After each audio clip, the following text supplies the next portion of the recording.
Bonjour et bienvenue dans le Live TV Finance, l'émission qui parle des marchés financiers et des entreprises, notamment en ces temps bouleversés de confinement. Nous sommes le vendredi 24 avril. Le point sur l'ouverture de la Bourse de Paris, ce sera avec l'analyse technique de Antoine Quezada et ensuite la chronique du vendredi. L'analyse stratégique et critique de l'actualité économique revient avec Éric Galliègue.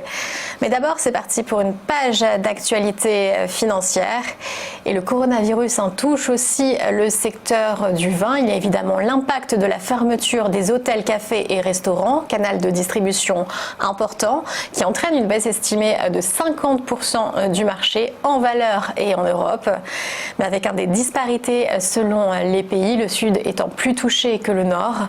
La filière est bouleversée et l'offre est plus conséquente que la demande. Du coup, les viticulteurs auraient ainsi demandé la distillation de 1 milliard de litres de vin en trop. Mais depuis le début du mois, 20% des établissements vinicoles ont arrêté leur production et anticipé une baisse de 75% des ventes en avril. Et il y aura du changement dans les mois à venir chez Renault. En plus de l'arrivée du nouveau directeur général en juillet, Luca Di Meo, l'entreprise travaille sur un plan d'économie annoncé par la directrice générale par intérim lors de la publication des résultats du premier trimestre. Ce sont 2 milliards d'euros qui seront économisés sur 3 ans. Les modalités pourraient être connues dès le mois de mai. Mesures structurelles et non liées aux discussions concernant un prêt de l'État, précise Clotilde Delbos. Mais elle a néanmoins confirmé que Renault ferait appel au PGE, le prêt garanti par l'État, comme un filet de sécurité. La chute des ventes a atteint 19% au premier trimestre et en France, l'entreprise commence progressivement à rouvrir ses usines. Et l'ensemble des dividendes versés cette année devrait être divisé par 2 selon IHS Markit. Il passerait d'un niveau record de 64,5 milliards d'euros en 2019 à environ 33 milliards pour 2020. Et un quart des entreprises ont tout simplement supprimé le versement du dividende.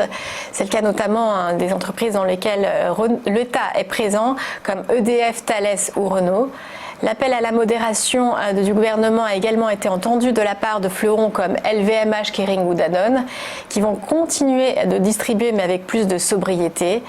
Seul Sanofi a consenti à une hausse du dividende de 3% pour l'instant.